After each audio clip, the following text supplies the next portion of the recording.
The Dusk Guard. Beyond the Borderlands. By Viking ZX. Chapter 22. Patience and Ambition.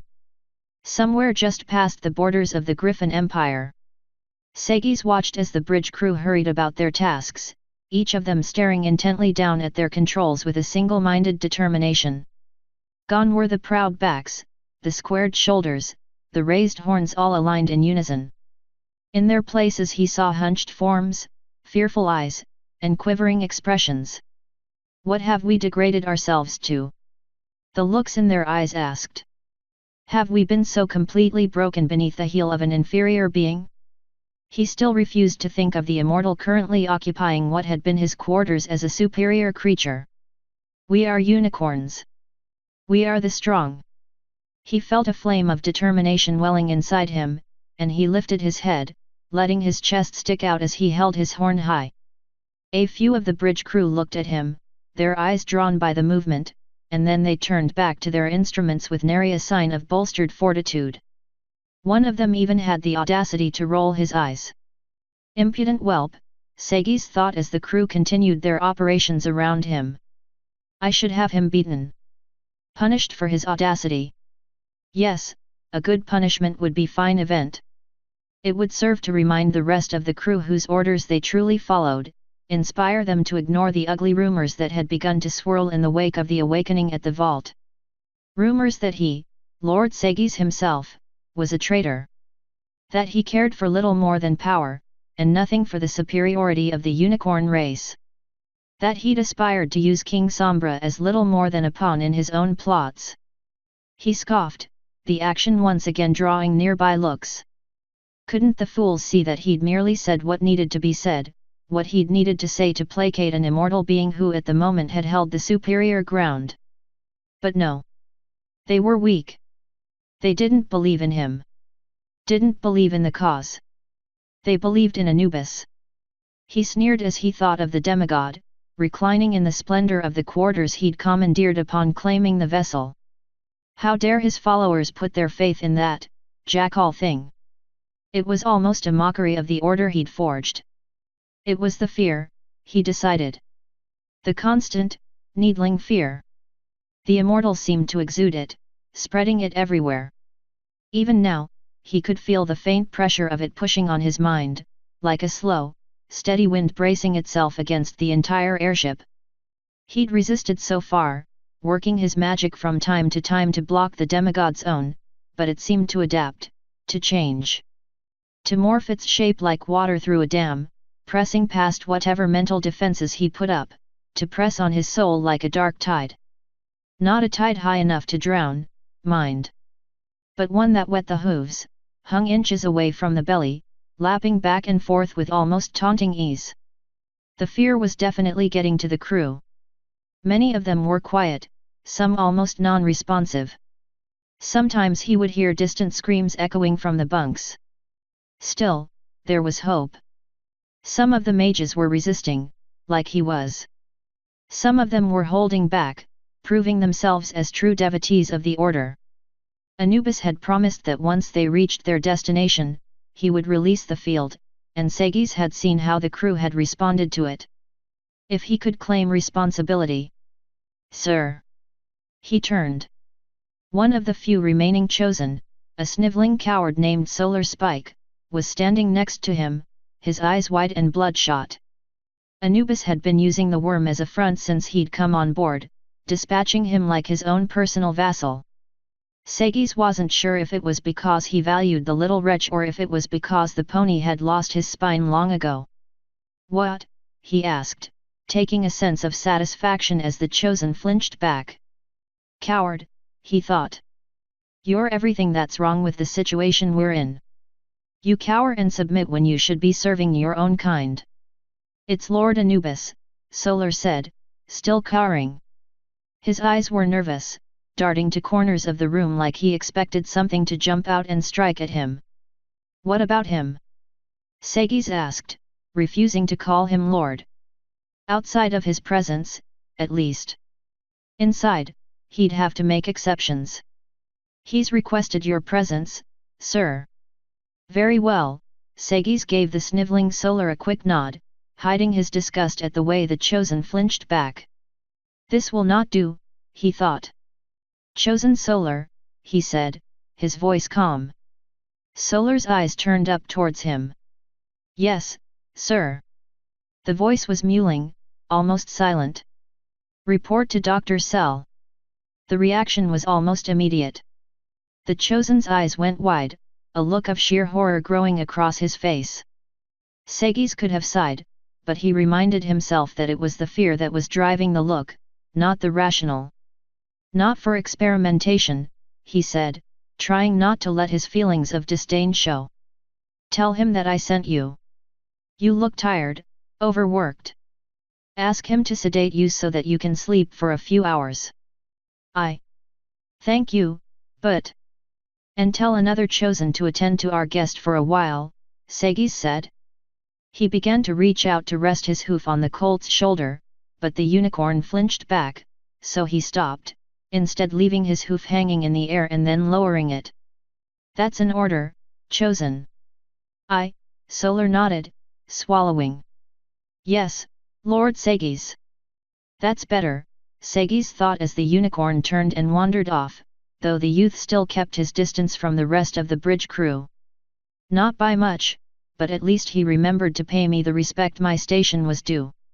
Which he couldn't say for some of the unicorns currently in his command. At some point, those unicorns would need to be identified and dealt with. He left the bridge, his hoof steps muffled by the luxurious carpet that patterned the hallways. It had cost quite a bit of money to afford the delicate patterns, and some would have and had considered it a waste of bits to pattern a simple airship hall with such extravagant designs. But they were unicorns. The prime species. They deserved the ordinary to be extravagant, the simple to be luxurious.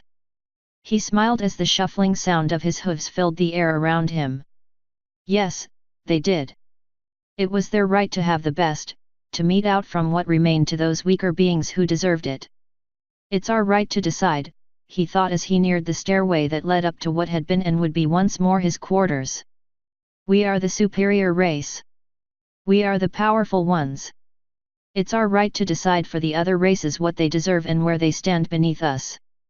The statement was one of the old creeds, little changed since he'd come into power. Let the younger, more naive members of the cult believe that it was their place to shepherd the lesser races of this world.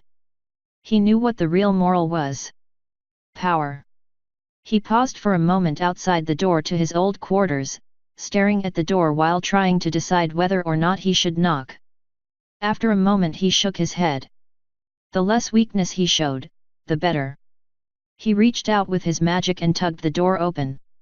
Lord Anubis, he said as he walked into his old chambers, his voice resonating with what he hoped was just enough deference to keep the immortal happy. You requested my presence. His old quarters were well lit, multiple, bright magi lights positioned in optimum emplacements around the ceiling to bathe the entire room in a comforting glow. The rear wall was made entirely of sloped, thick, heavy panes of glass, a design that would have given the entire room a grand view of the surrounding air had not they been covered with shade material likely to keep the room's occupant hidden. The signs of luxury and taste were everywhere. Sculptures of famous unicorns. Ornate woodwork. Even the massive, heavy desk that filled the center of the room was made of a rare wood not found outside of one of the eastern deserts he could never remember the name of. There were even rare paintings on the walls, each picked by him personally as their creators had been members of the unicorn race. Or at least, that had been what it had looked like the last time he had seen it. Now the paintings were gone, several of them hanging at odd angles and showing a number of holes, as if some pony or someone had been playing darts with them. The sculptures he'd patiently spent a decade collecting were sitting in a corner, forgotten. Even the doors to both his personal bedroom and personal bath were open, and he could see that neither of them had been left intact either. And there, behind his desk, sat the individual responsible for all of it. He was relaxed, leaning back in his seat as he spun his long, metal staff in one hand, but even then the large desk still looked too low, his knees just barely level with the top edge. He was still wearing the golden armor on his shins, forearms, and hands, along with the strange, white gold head covering that Segis had privately taken to thinking of as a metal mane. The rest of the immortal's body was bare save for the small cloth worn around the waist, a multi-layered, carefully wrapped piece of whitish fabric that gave its wearer freedom to move while still providing a modest covering. Black and grey fur. Tight, almost impossibly defined muscle structure. Long, thin ears that stood straight upwards. A mouth full of sharp, dangerous, canine teeth. Anubis. The immortal. And he was grinning. Segis, Anubis said, not even bothering to look at him as he walked up. The demigod's eyes were fixed on his spinning staff, tracking it as his fingers brought it sweeping back and forth in quick, complex patterns. I expect that we passed the border inspection well enough. Expect, not assume. There was a dangerous difference in those two words. Of course, he said, withholding a nod. Of course. Anubis repeated, one eyebrow lifting as he glanced in his direction. Of course what? Of course, Lord Anubis, Segis said, fighting to keep his face straight as he forced the words out. Anubis grinned, his staff coming to a sudden halt, cracking against his palm. Not bad, Segis, he said, pointing his staff at him. You might be able to pull this off after all. Of course, he said, his voice taking on a dangerous tone as he leaned forward, one corner of his mouth turning upwards in a smirk. In order to do that, you're going to have to learn a whole lot of patience. What? Segis asked, pulling back slightly as the smirk became a smile. A dangerous, predatory smile.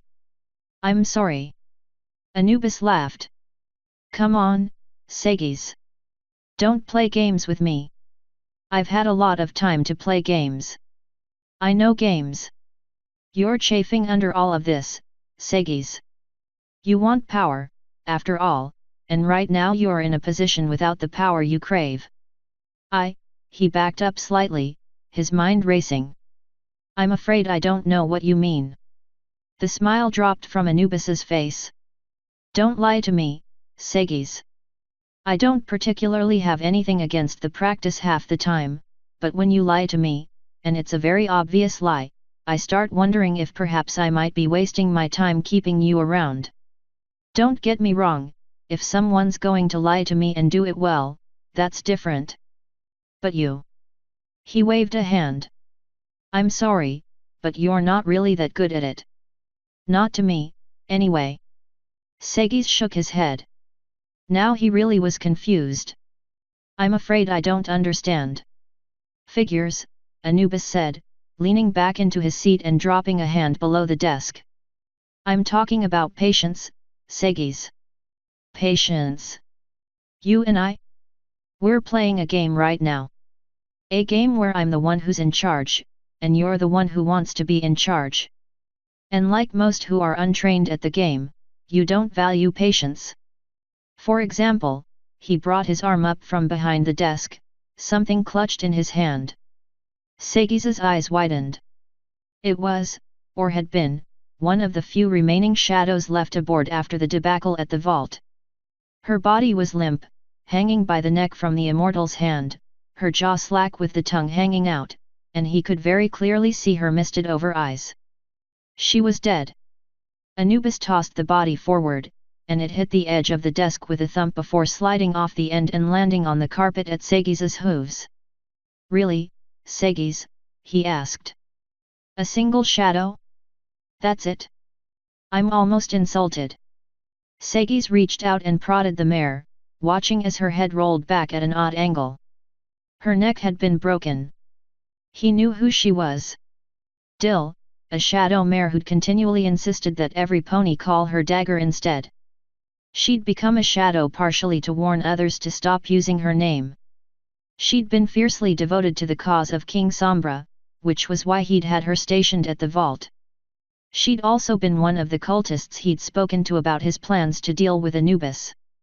Plans which should not have been acted on so early. Then again, she always had been a bit reckless.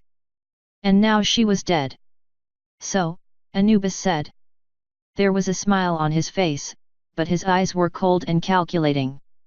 Care to explain yourself? Segis sat back, trying to look calm as his mind raced. I can only offer apologies, my lord, he said, shaking his head. She must not have been as devoted a follower as I thought, to strike at you like that. Especially when I told her to wait. If I could have found more who thought like her. Anubis shook his head, still smiling. Well, your answer wasn't that off, so at least you've got skill there. I'm sorry. What are you playing at? Look, Segis, Anubis said, rising from his seat and looking down at him. I know you knew about this. Even if you didn't order her to try, and if you did, I'm almost insulted. I know that you're looking for a way to take back over. You want power. You just need to learn patience. Real patience. He turned and strode away from the desk, over to the curtained windows. Being patient is an important part of any plan. The room went silent, and Anubis reached out, one hand idly pulling aside some of the cloth over the windows. Then he spoke. You see, Segis, you've got talent, he said, dropping the cloth and turning. But you're facing me. And that means you need to be a little more careful when setting up your plans. Otherwise, his hand snapped out, the fingers pressed together and the palm extended. With a heavy snap, his staff leapt from the surface of the desk and into his outstretched hand, a curving, transparent blue blade jumping out of both ends. I might have to find a more capable servant. There was no point in hiding it. Apparently, the immortal already knew. And he didn't seem to care. Which meant, what? I'm afraid I am unsure of what you're getting at, Segis said, choosing his words carefully. What do you mean? Anubis smiled. Then why don't I tell you a little story? Do you know how I ended up locked in that vault all the way at the top of the world? Why I was there? Or what I'm doing now? No, Lord Anubis. Please, the immortal said, waving a hand. Just Anubis when we're in private like this. Ordinarily when I'm dealing with fawning admiration I'm okay with it, but since we both know where we stand, why don't you drop the pretense while we're in here, okay? Then no, Anubis. The immortal's dialogue had changed since he'd been released. He seemed to be getting more and more relaxed, more casual with each encounter. Was he just slipping back towards the way he'd always sounded? Or had he picked up the words from his scans? Anubis chuckled. See, wasn't that easier? And you're admitting something there. First, that you're not enjoying this arrangement that we've entered into, and second, that you're trying to do something about that without even knowing what I'm up to. He shook his head, twirling his staff in the air. See? Patience. What if that minion of yours had actually succeeded? You'd have no idea what my plans were, what riches laid at the end. So why don't I give you a little educational explanation? Why was I locked away in that vault, Segis? I do not know, Segis admitted. I would assume that you were there because someone sealed you. Wrong. Segis jerked back as Anubis's voice echoed through the room. And therein lies the message. I wasn't there because someone sealed me there. I was there because someone thought they sealed me away. Segis tried to make sense of what the jackal was saying. I don't understand. Then I'll explain it, Anubis said, walking back across the room and dropping into his seat. You see, I've been around a long time. Around 3,500 years, give or take a few decades. And one of the most important things I've learned in that time is patience.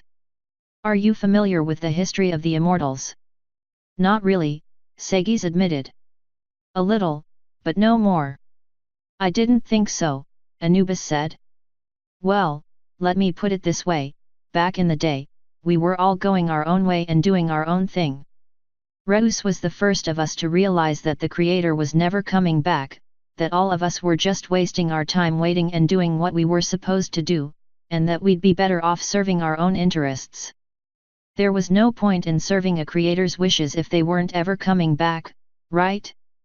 After all, it's not like they were ever as perfect as they claimed. Discord happened, didn't he? Anyway, so we were doing our own things with you mortals, because really, what else is there to do when surrounded by a bunch of short-lived inferiors like you happen to be, he asked, pointing his staff at Segis. So while the world moved on, we did what we wanted. Some of us became rulers, as was our place as the truly superior being, a logic you seem to understand in a way. But there were some who disagreed. Some who clung to their loyalty to the Creator. Like those pathetic, self-righteous pony sisters. We underestimated them at first, all of us did. We were busy. We had nations to command. Mortals to conquer. None of us thought they'd get in our way. He slammed the butt end of his staff against the floor. But no, they had to mess with our fun, our right. There wasn't any venom to the words, but it was clear he was displeased. We'd barely gotten started when they started coming for us, one by one. He looked up at Segis. You with me so far? Segis nodded. So far it sounded familiar enough with what he'd read of the old texts. The revolt of the immortals, the chaos that followed as each of them either vanished or set out to make themselves rulers. Good, Anubis said. I hate to tell the same story twice. It gets boring. He shook his head. Anyway, things happened. I was laying low, working on a project, a big one, after the Plainslands had wiped out the last of my jackals. And I'd finished it, or the most important parts. You see, I was playing it smart, keeping my head down while Sunbutt and Moonbutt went after my more impatient brothers and sisters. Except, his eyes widened slightly in ancient surprise. They were a little faster at it than I expected. When its papalotl went down, I knew I'd be next. And that's how you ended up in that vault? Segis asked, his mind dancing with visions of similar vaults all over the world, each with an ancient immortal sealed inside it by the Pony Sisters. Is that what those two did to every one of their foes? Patience, Anubis growled. I'm telling a story here. And no, they didn't seal its papalotl anywhere. They killed her, though they claimed they were loath to do it. Segis pulled back in surprise. He knew the two rulers of Equestria were betrayers to the race they'd been assigned to protect, with their refusal to admit that the unicorns were the superior species, but to kill to defeat a foe? It sounded so unlike them. Then again, he reminded himself. Didn't they attempt to kill King Sombra? Perhaps there were limits to their generosity. Thing is, I knew I couldn't beat the two head-to-head, Anubis said. My skill despite my physical prowess is in my mind. I had to outthink them. And my plan, what I was working on after my jackals proved to be less than useful, needed time. Time to come together, and time I didn't have. Unless I really thought ahead. He leaned forward. Unless I was patient, he said, his voice low and slow. So I took the followers I had left and split them up, he said. Some came with me, off into the distant north, to the wasteland you call the ocean, while the rest left with my instructions. And I built the vault myself, letting word slip that it was intended to be a prison for the two Pony Sisters, a subspace trap from which they'd never get out. Then, he paused and grinned. Then, when they came to defeat me, I allowed myself to be tricked into being sealed inside it instead. Segis felt his eyes open wide. You what? He asked, disbelieving. I let them seal me inside, Anubis said, his smile cold. They believed that the vault was supposed to be a prison for them, when in fact, it was nothing more than my own personal hiding spot.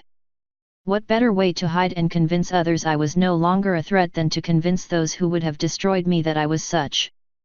But, Segis shook his head. The key. Someone would have needed the key to let you out. And they took it, Anubis said, nodding. The illusion of security. I knew that eventually, be it in 1,000 years or 10,000, someone would find the key and curiosity would win out. I was content to wait, to let the world think I was gone while simply biding my time. But that, Segis, is patience, Anubis said, rising and leaning across the desk.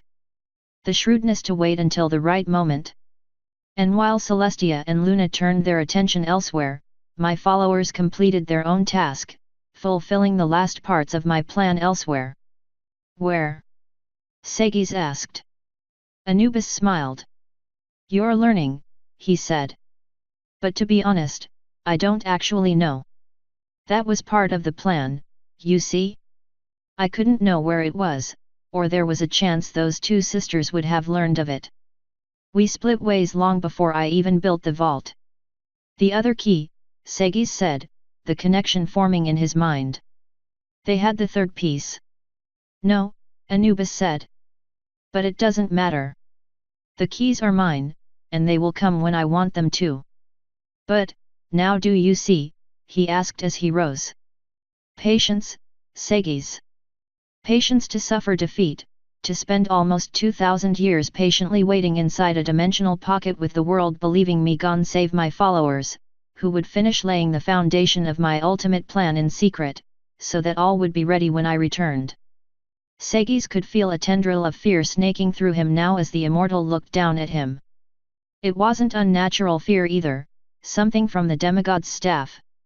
This was real fear, fear at the audacity of a being who would willingly wait 1,000 years to enact his master plan.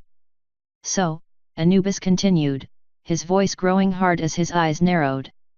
When I see pathetic attempts like this, he waved his hand at Dill's body, I get displeased. Almost insulted. I don't care if you are going behind my back, Segis. In fact, he said, leaning in close, his sharp teeth inches away from Segis's muzzle as he hissed through them. I expect it. But if I find that you continue to waste my time with pathetic attempts such as this, well. He rapped his staff against the deck once more, a grey mist seeping its way free of the base and crawling up Segis's legs. Segis tried not to shake as the immortal's dark eyes burned into his own, the purple irises colder than anything he'd ever seen on the ocean. I'll break you, Anubis said. Then he pulled away, a smile once again on his face. Am I clear? Yes, Anubis, he said, nodding. The message had been clear. Rise to the occasion, or fall hard. Even in betrayal. Good, Anubis said, sitting once more. Now that we're on the same page, as the saying goes, let's talk of other things. For instance, how we're going to find my master plan. He smiled. It's out there somewhere, waiting for me. My grand plan. A chill ran down Segis's spine. My city of the dead.